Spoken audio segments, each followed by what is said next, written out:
안녕하세요. 김상합 변호사입니다. 저는 대한변호사협회 공식인증 제주형사전문변호사이자 제주지방법원 재판부별 국선변호사, 제주지방법원 논스톱 국선변호사를 역임하면서 수많은 형사사건의 변론을 성공적으로 수행해왔으며 현재 다수의 형사사건을 수임하여 변론하고 있습니다. 공무집행방해죄는 경찰, 소방관, 공무원 등 공무를 수행하는 사람의 정당한 업무를 폭행, 협박 등으로 방해했을 때 성립하는 범죄입니다.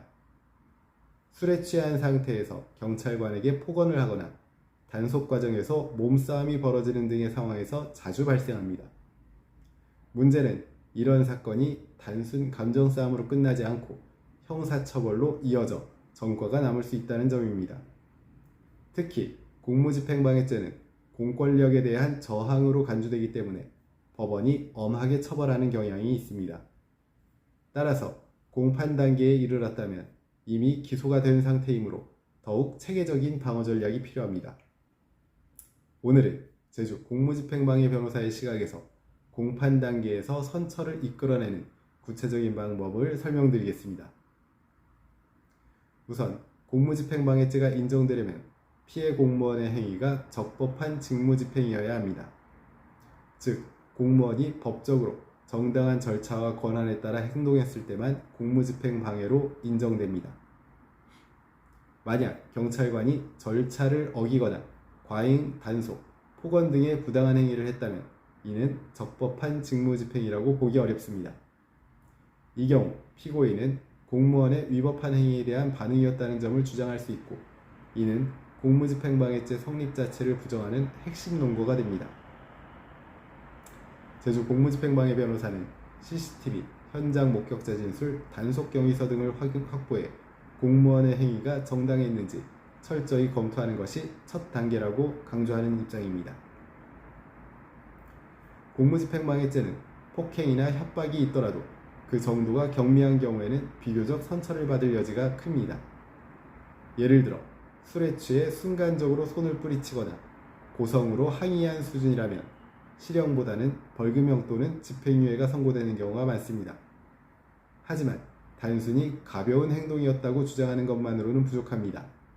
피해 공무원에게 직접 사과하고 피해자의 처벌 의사 없음을 나타내는 탄원서나 합의서를 받아서 제출할 필요가 있습니다. 공무집행방해 사건에서 가장 효과적인 선처 방법은 피해 공무원과의 합의입니다.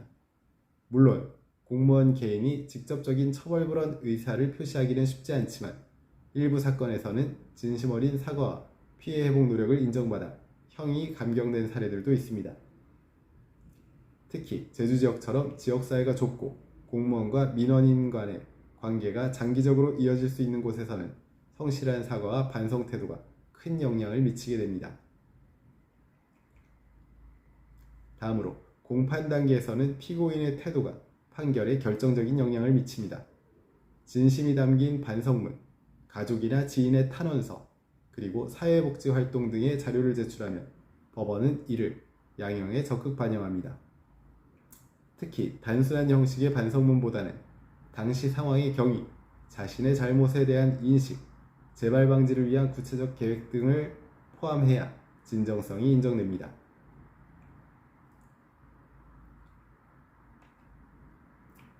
현재 공무집행방해 혐의에 대한 법률적 도움이 필요하시다면 언제든지 제주 형사전문변호사 김성학 법률사무소를 찾아주시면 신속, 정확한 해법을 제시해드리겠습니다. 조금이나마 도움이 되셨으면 합니다. 감히 최고라고 자부할 수는 없지만 여러분의 권리를 지키고 항상 최선의 결과로 만족을 드리는 제주 형사전문 김성학 변호사입니다. 감사합니다.